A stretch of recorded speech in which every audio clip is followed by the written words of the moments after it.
Tay, ba't ang payat yung dalawa? Ha? Bakit ang payat nyo? Kaya mo, kala mo kung sino ka mataba.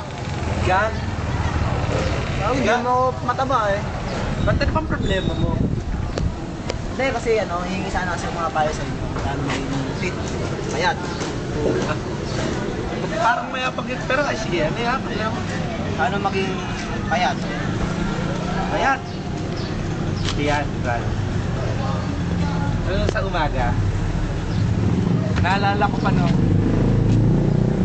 Maliit pa ako. Hindi ako pinapakain ng nanay ko. Mutot! So, dapat pala hindi rin ako kumain. Oo, hindi. Dapat ganun yung nanay mo. Bakit? Para hindi ka pakainin. Hindi. Wala talagang talaga pinapakain ako. Ano yung mga payo?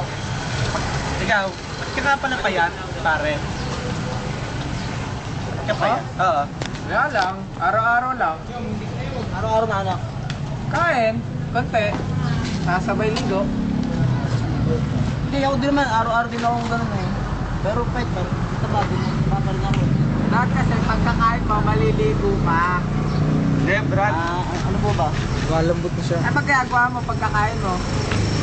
Ano? Lahat diretso ligo. Push up. Tapos... Wala yun. Push Ganon. Wala Di matutunawan ka ng ganon. Then? Ligo dapat. Ligo. Tama. Siyempre, Eh, yun pala eh. Ito pala eh. Di ba dati rin tatanong? Bakit? Ay sir, paano po ba magpapayat? Kasi Magpapayat? medyo mataba po ako. Sino kailangan mo papayat ka? Po.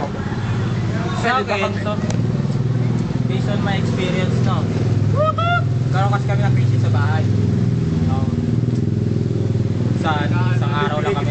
Isang beses lang isang araw kami kung kumain. In that case, namayat kami. Siguro yung applicable sa'yo. Tapos mag-inom ka. Mag-inom ka na mag-inom yung walang kain. Tapos gusto tapos GSM, wala na freezer. Talagang papayat po talaga ako sa lagay ng Oo, papayat ka. Tapos yung wala kang kain, mag-jogging ka pa. As in, daily routine yung daily routine. Oo, daily routine nyo. Ganun ginagawa ko. Daily routine ko yan eh. Linggo-linggo ko ginagawa yan eh. Kaya daily routine. So, kasi ako ganito ginagawa ko. Nagising ko, kakain muna ako marami. Tapos, Pre, hindi maganda yun. Kumakain ka ng marami. Nung nag-gym ako noon, sabi sa akin ng instructor, ganito gawin mo. Sa umaga, kain ka ng marami. Magsangag kayo. Huwag ka maniwala dun sa gym instructor. Sa gym instructor, wala. Pinapahamak ka lang nun. Yung mga baboy, mga pata, prito ko raw, lubog mantika, tapos kain. Kahit papakain ko nga doon. Hindi, pre, ang gawin mo, huwag mo kainin yung pinirito mo, kainin mo yung mantika. So talaga dahil pala, hindi masyado nakakain ng mga baboy, kain. Oo, huwag kang kain ng Talagang mantika baboy. lang, puro mantika. Sa manok, ang kain mo lang paa. Paa lang. Adidas, Saka adidas. leeg, yung mga mabuto. Yun lang applicable din. Huwag ka maniwala yung kailangan kumain ng marami. Totoo yun, pre. Kung ano yung sobra, yun ang bawal, pre. Ako kain ng marami dating na mo. 3 buwan kami naghirap ko. Kasi hindi dapat, tama na siguro isang beses na sa isang araw. Kasi talagang naman yun eh. Hindi mo na naniniwala. Sabi pa nga doon, minom daw ng 8 baso ng tubig. Pinubukan ko yun nasira lalamunan ko. Ang ininom ko kasi yung baso, hindi yung tubig. Malay ko ba, 8 baso ng tubig ang sabi. Walang baso tubig, di ba sa amin? Gago talaga. Kaya paano kung hindi baso ang gamit niya, tasa, paano kayo ito? Sa Hindi ako naniniwala doon kaya dapat nasabihin doon, uminom ka ng tubig. Uminom ng tubig, 8 beses. Oo, 8 beses sa isang So ano nga po ulit? Umaga, GSM, hindi, sa umaga, pagising mo walang laman ng tiyan mo, pag magkape, mag-jogging ka. jogging, tapos Pag uwi mo ng GSM. bahay, gin. Walang chaser yun. Siguro ang Ilang- pulutan mo na lang max candy. Ilang bote po, ilang bote nila? Tama na isa.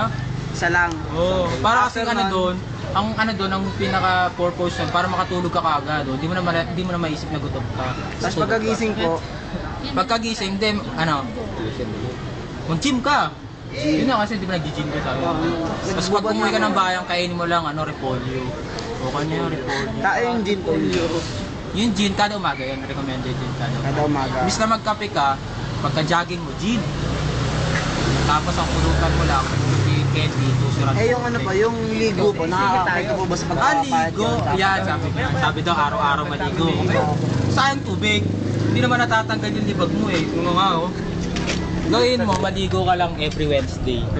Eh sabi sa Feng Shui, swerte daw Wednesday. Wednesday ka lang Oo, maligo. kasi yung attraction ng mga good luck doon. Eh kung naliligo ka, yung water energy. Sasayang mo. Oo, yung water energy, mapupunta yun kasi yung Wednesday may water energy. Swerte yun. Mapupunta sa'yo yun. Eh di pag Wednesday, tingnan mo, may lalapit sa'yo yung chicks. Chicks. Oo, maraming chicks pa. Yun nga rin po kasi problema ko. Kasi yung mga ano lang. Ano? Problema mo rin ang chicks? Oo, pwede po mamingin Kapal naman ang mukha mo. Problema mo chicks. Opo. Tuwing Wednesday ka lang naliligo. Hindi ganito nga. Araw-araw nga po naliligo nun eh. Yun, isa pang factor. Pag araw-araw ka naliligo, turn up sa babae yun. Pre. Ano kasi yung amoy, parang ayaw nila. Oo, kasi alam mo yung araw-araw naliligo, sabihin nun, magastos to. Kami sabon, gano'n. Oo, dahil mahal ang tubig dito sa bayarin sa tubig. Sikit ka. Tapos sabihin, naliligo ka, tingnan mo yung katawan. So sa'yo, eh, sigurado yun ang sasabihin nila. Nakasombrero pa siya. Naliligo, nakasombrero. Salamin. So mali pala yung DOH na Oo, mali. Depende kasi sa tao yun eh. Sa'yo, recommended ko sa'yo talaga Wednesday ka lang maligo. So yung mga mayayaman, yung mga artista rin niya, Wednesday. Yung mga katulad namin na kailangan araw-araw kayo maligo. Eh yung discrimination factor kasi pagdating sa Wednesday lang. Parang naman po nakakabasa sa po kayo eh. Hindi. Brave guy ka eh.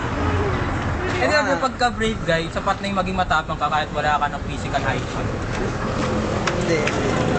Kasi kanina dyan ano lang, okay naman ako dyan, dumating ka, nakipag-usap ka tungkol sa Philippine history.